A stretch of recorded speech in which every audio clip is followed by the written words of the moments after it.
第二次世界大战结束了之后呢，美国跟西欧的这个盟友呢，陷入了一个快要半世纪的一个挣扎。对手呢，就是苏联领导的共产国际。这段历史叫做大名鼎鼎的冷战。这个会叫冷战的原因呢，就是因为美国跟苏联从来就没有正式这个面对面的军事冲突过。但是很确定的就是呢，冷战很不冷 ，OK？ 在世界各地的其他地方是非常非常的火热的，这包括古巴、韩国。还有其他很多被共产主义的信念感染的这些人，他们有强大的这个信念，要颠覆属于自由还有民主的这个自由市场，还有资本主义的这个世界。今天我们就来讨论一下冷战是什么东西。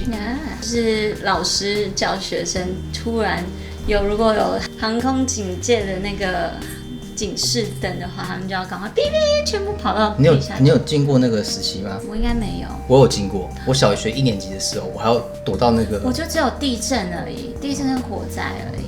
那现在应该没有防空演习。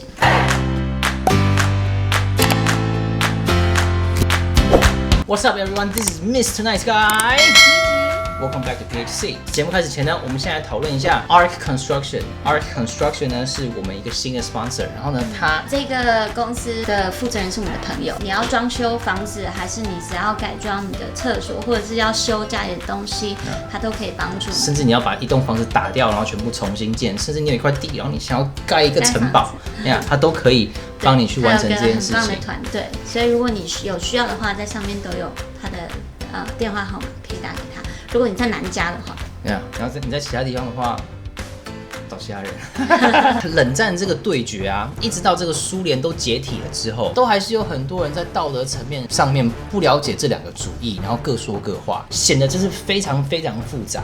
OK， 就算冷战已经结束了，还是没办法分清楚。很确定的一点就是，冷战跟二战一样，是一个良善对抗邪恶的一个对决，而且这个分别是非常非常清晰的。就跟第二次世界大战一样，冷战打的就是一个自由还有民主的一个社会体系，对上一个集权的主义的一个力量。对啊，这两个力量在抗衡。不管你是怎么看这场战役的死亡啊，有些国家说死了10几万，有些国家说了几百万，有些国家说了几千万。那不管你怎么看，冷战的确可以被称为是第3次的一个世界大战，因为大家都很紧张，对，影响了全世界。OK， 那起开还有计划这场战争的这个始作俑者呢，或者煽动者呢，叫做 Joseph Stalin 斯大林。这个造成俄国还有东欧国家，例如乌克兰还有白俄罗斯这个大屠杀的这个苏联 USSR。Union of Soviet Socialist Republic 苏维埃社会主义共和联盟的独裁者。OK， 斯大林不是个白痴，他看过代表自由西方国家的这个经济实力，还有这个军事的实力，并不是一个在二战中伤亡最多的，而且是整个俄罗斯都被摧残的很惨的一个国家可以单挑的，所以他决定透过世界各地的这个力量组成一个这个联盟。二战之后，他顺便占领了很多共产主义的这个卫星国来进行这场战争，然后吹捧各式各样的假情报，还有错误的情报。一开始呢，它针对的是东欧的国家，就是例如像说波罗的海的那几个，就是立陶宛啊、爱沙尼亚啊、托拉维亚、波兰啊、罗马尼亚，还有匈牙利啊、保加利亚，还有捷克斯洛瓦克。斯大林在这些个国家从二战结束一直到苏联解体之前，都还是有驻军，所以说就是长期在那个地方。OK， 就算在雅尔塔会议上面呢，跟这个美国总统小罗斯福承诺说，二战之后呢，国际社会的安排呢，就是各自回各自的家。但是斯大林完全没有要遵守这个他之前说下这个承诺这个意愿。二战之后呢，还是在那些国家继续驻军，而且强占了那些国家的政府，还有控制当地的政权。1946年3月的时候，英国首相丘吉尔著名的宣告，从波罗的海切清到亚得里亚海的利雅斯特布下了一道铁幕，贯穿了整个欧洲大陆。From Stalin in the Baltic to Trieste in the Adriatic, an iron curtain has descended across the continent. 当斯大林开始威胁希腊还有土耳其加入苏维埃这个共产国际的时候呢，当时美国的总统杜鲁门终于忍不住了，起开了一个著名的 Truman Doctrine， 就是美国还有美国的盟国不允许苏联还有共产主义帝国的这个疆域持续续扩张的这个行为，然后呢，冷战就在那个时候正式开始了。接下来的50年，包括4个大陆，就包括欧洲、亚洲、非洲还有南美洲，美国跟苏联在这个各个地方开始大打出手，就是不是在他们自己的国土，可是在别的国家借由别的军队跟自己的军队进去。对，没错，争夺的方式不是全面战争，而是当地的影响力。OK， 有的时候亲自出击 ，OK， 像说韩国还有越南，那有的时候就是暗中施压，然后透过这2个国家的这个间谍机构，就像电影里面看到这个 KGB 对上这个 CIA 这个样子。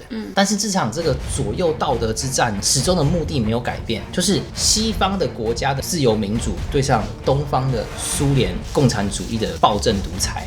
现在有很多人会说，共产主义本身是好的，是没有问题的，可是都需要一个 leader。对，那冷战会发生是西方国家对于这个共产主义反应过度激烈，所以才引起的。其实苏联的野心还有实力是严重的被西方国家夸大的，然后故意制造仇恨而造成的。然后呢，其实美国才是想要利用这个机会扩大自己的军事力量还有防御能力。其实促成冷战这段历史的原因呢，跟苏联一样，想要当世界第一 ，OK， 所以说冷战美国也是要负一定的责任的 ，OK。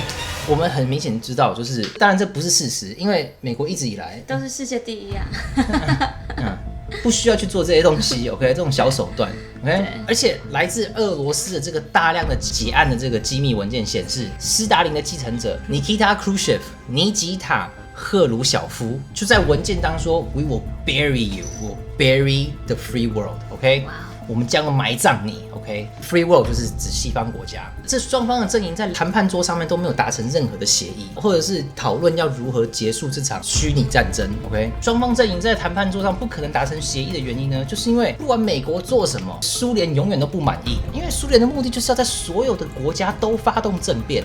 OK， 把所有的国家都变成共产国家，然后听从唯一的一个政党，就是苏联的共产党。OK， 我们如果要维持这样的生活，唯一的方式就是围堵共产国际的这个扩张。当然，苏联知道跟美国就是单挑定勾机的话，一定赢不了，对不对？对于苏联来讲，胜利只能来自于让西方国家，包括美国，停止对于共产主义的围堵，或者是颠覆这些西方国家的人民无知到站起来，打着共产主义的旗号来推翻自己，最终达到共产主义统治全世界的这个方式。利用的方法呢，就是意识形态的斗争，来创造一个无政府的状态，来达到寡头政府的一个。因为美国其实他也没有说介入说中国你不可以是共产党。什么不可以是共产党？可是他这样子，如果他这样子做的话，等于是说美国也需要保护自己啊。就是如果全世界都变成共产党发动攻击的话，就是一个声音哎。这个我们还蛮多的观众想要做的事情，他们很多观众，中国大陆的观众在美国待着 ，OK， 然后一天到晚就说美国不好，还有很多台湾的观众也是在美国待着，然后一天到晚说台湾好怎样，然后中国观众在这边说中国多好，然后美国烂死了。那你们不开心，你们回去啊！就美国是一个非常自由的国家，你有自由离开这个地方，没人逼你要留在这个地方。如果你真的不喜欢美国的话，为什么你还要待着？就代表说美国有你喜欢的部分嘛，就是心理肮脏。可是如果你待在这边的话，代表说你肯定想要在这边想要什么？对，或者是在这里有你的利益的东西，然后是有个好处在这边的。那为什么这个好处？那使你可以离开你的本土，那我就不知道了。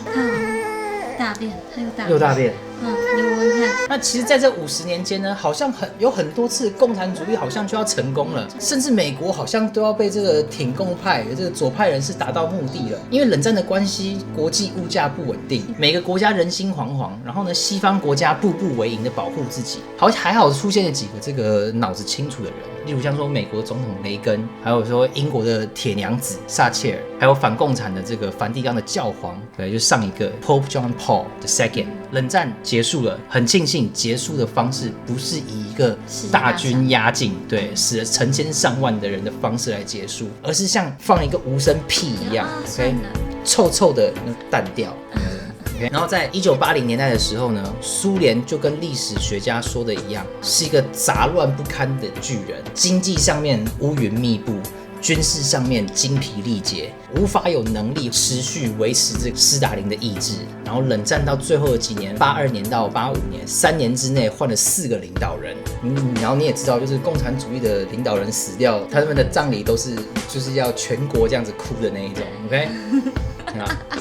他们3年就哭了4次这样子，好难过。对啊，这个共产主义在你能想到的地方就都烂掉了，在经济上，在政治上，在道德上，没有一个东西是健全的。共产主义曾经试图在地球上打造出一个乌托邦，但是却在每一个实行的国家都造成了炼狱，然后还有大屠杀。没错，代表自由的一方赢得了这场冷战，但这场胜利却没有办法给那些上百万被屠杀的人任何的安慰，因为现在还有一群人在自由的国度里面提倡了这些社会主义，试图想要再一次建立斯大林的这个乌托邦。因为乌托邦一定要是有一个优秀的领袖出来，可是这优秀的领袖如果不是神的话，而是人的话，通常都会被私欲给充斥掉。然后这边给一个各位观众一个好笑的东西 ，OK？ 各位知道第一个提倡台湾独立的政权还有国家是哪一国吗？是中国。